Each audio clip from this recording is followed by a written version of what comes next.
Hi everyone, welcome to another interesting episode of our Power Platform series. So today we are going to be discussing an interesting topic uh, where we'll be building an application end to end from scratch, and it's going to be a leave request application. So we are going to see how we can build a solution end to end using these two platforms, right, from beginning to the end, and we'll see how all of that works out. Okay, so before we go into that, just to briefly explain what we should expect from this, and this is most likely going to be more than one class. um, so a leave request is just like what people request for in a particular organization when they want to go on leave. They have to fill a form and submit to their supervisor to approve and sign. Maybe it also has to go to the HR or something. So depending on how all of that flow works within the organization. So we are now going to see how we can use combination of Power Apps and Power Automate to achieve that. So let's get right into it. Okay, so the first thing we need to do, just like I've explained in previous classes, is to set up our data source. So our data source in this case, we'll still use a SharePoint list. We'll create our list where our application is going to be submitting to and also picking its data from. So we come here, create a new list, call it leave requests. Okay, so we'll select a blank list, give it a name, leave request, right?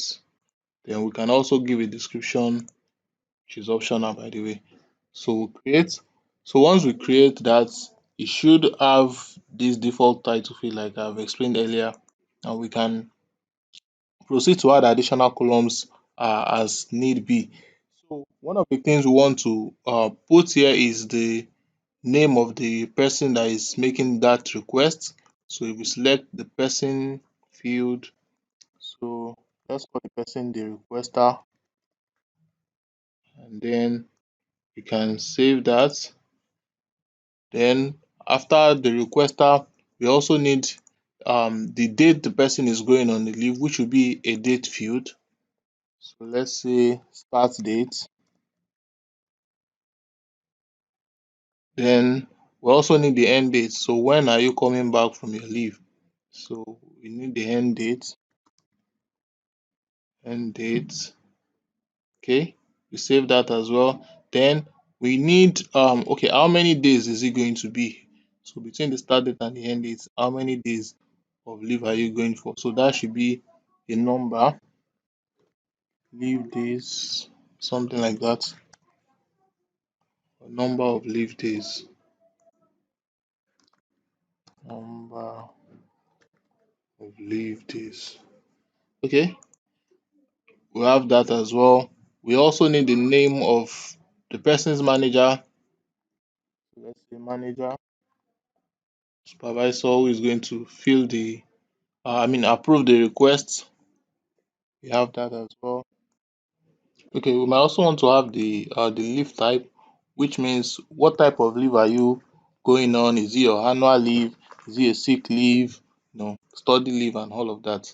So let's say leave type, and the choices should be annual. Say we have study, we have sick leave, right? We have maternity, we have paternity. Okay. Okay, so let's say these are all the leaf types we have. So let's save. We could also have the department. So let's make that a choice field as well. So this is where you specify which department you are from. Let's say IT, information technology,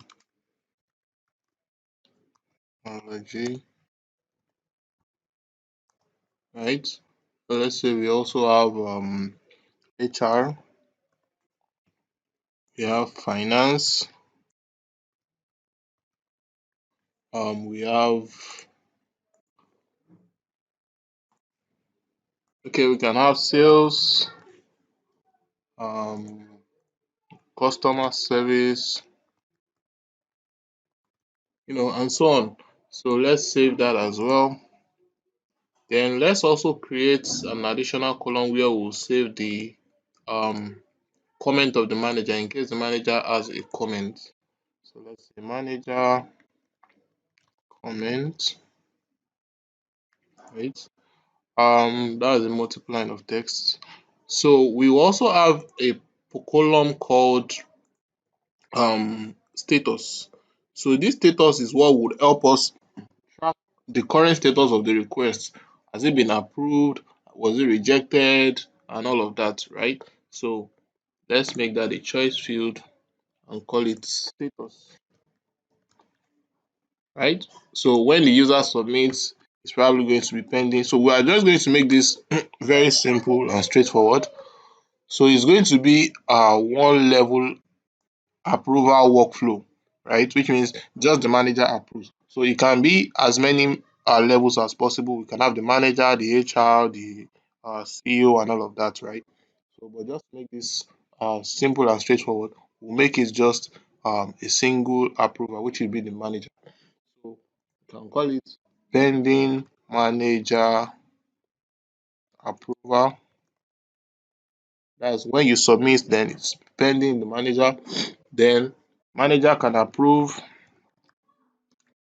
approved, or manager can also reject.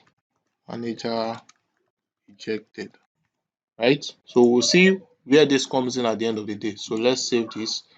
I think we are good for now on uh on our data source, which is our SharePoint list. So now we'll go to our Power Apps. So we are going to be building this from scratch. So just come to make.powerapps.com, come to apps, then we'll create this new app. So unlike the one we had created in previous classes where we created our app um, from the data source, which is the SharePoint list, we are going to create this from blank. So we are going to create a Canvas app and we can select if this is going to be a tablet or a phone mode. So it's basically depends on you, the way you want it. You want it in a tablet format or a phone format. But for this case, let's use a tablet format.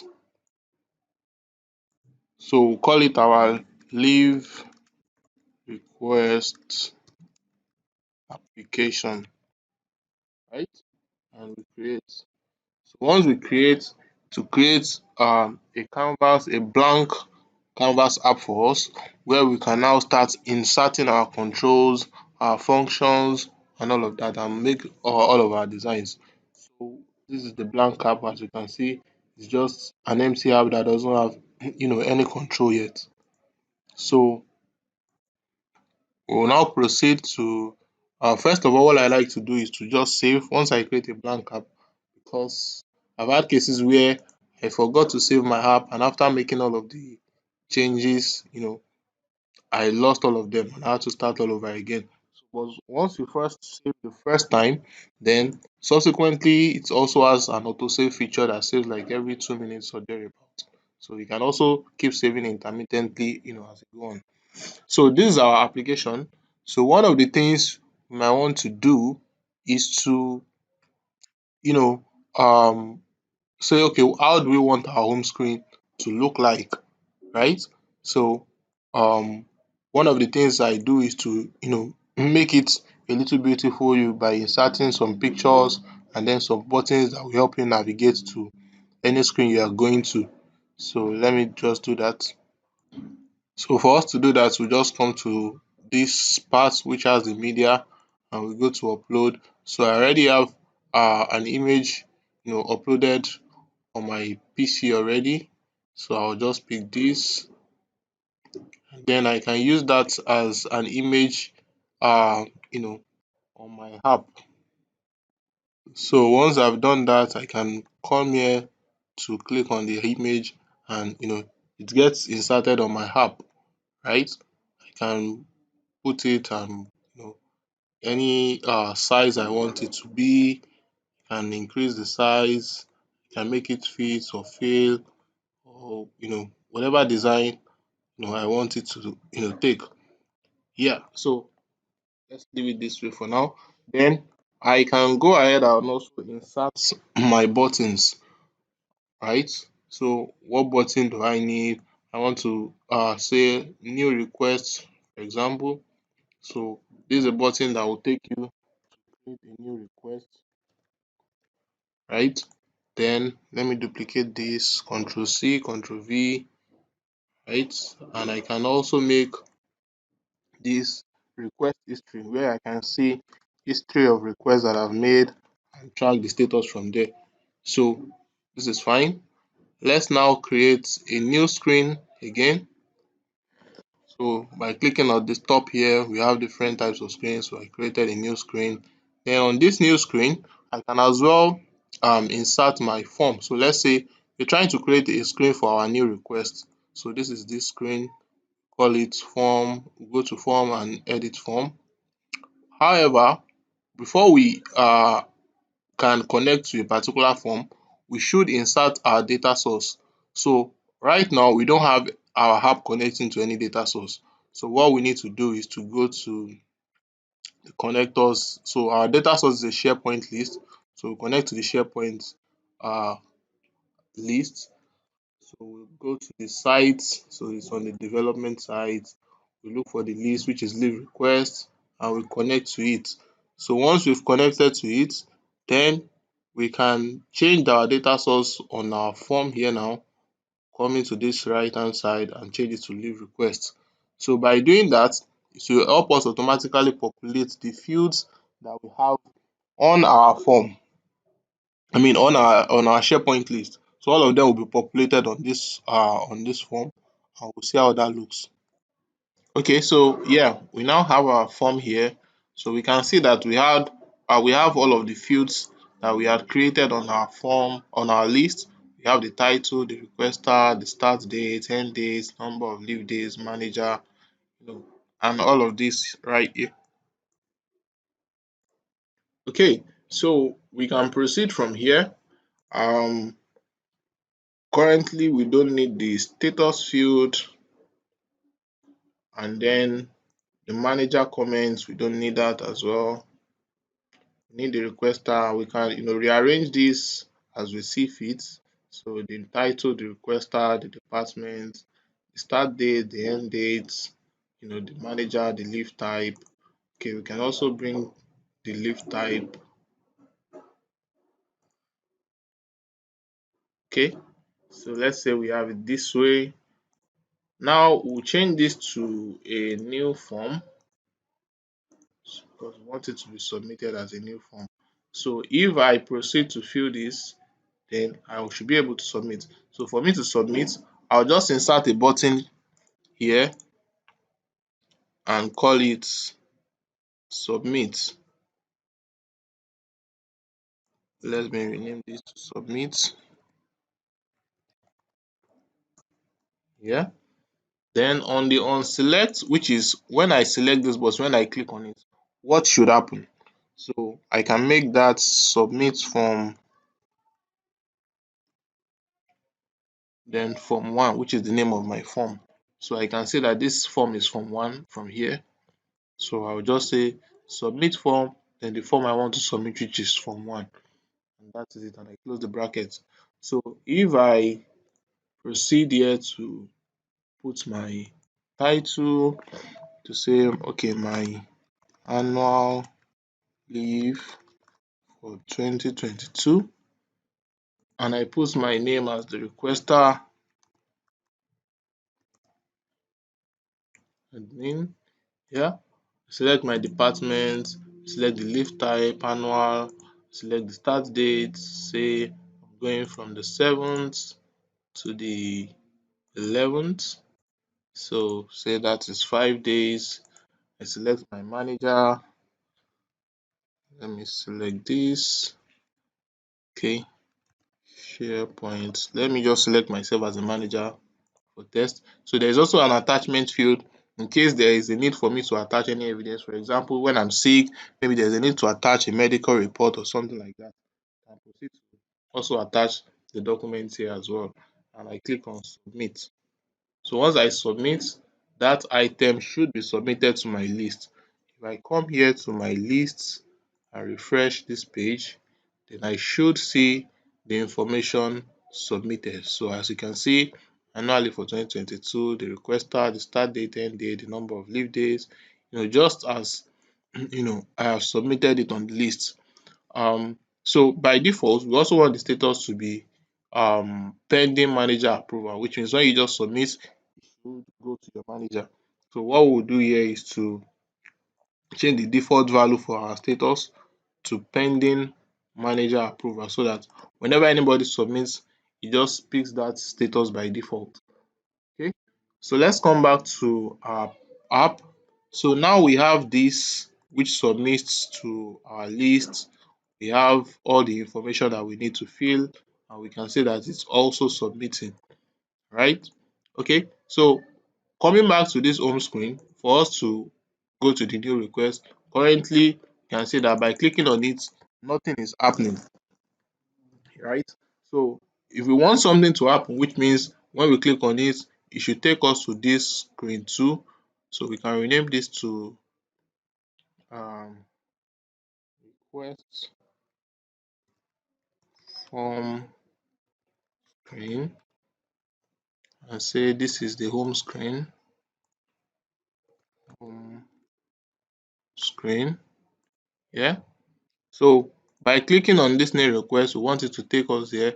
So we'll just go to the unselect of this and tell it to navigate us to the request form screen, right? So if we preview this now, it should take us to the form screen, which is this screen. So it's currently showing no item to display because we've submitted the item and we need to reset it.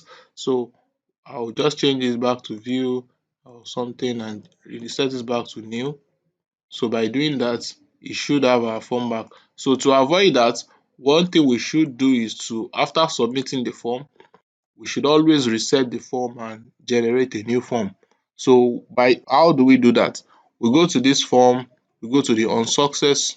So these are properties of each of the controls, right? So which means for this form now, these are different properties that we can change. We can change the border color, the border thickness, the data source, default mode and all. So on success means when the form has been successfully submitted, what should happen?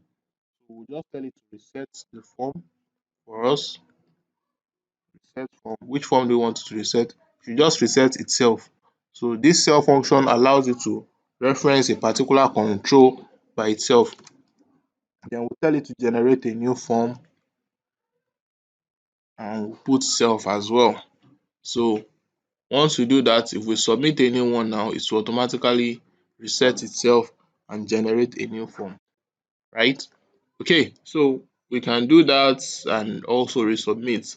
So we can proceed to also, add some additional form of design or something to make it much more informative. So you can insert a label here and say new request, so that whoever is filling this form will have this as a header to understand that this is a form for me to fill a new request and something like that.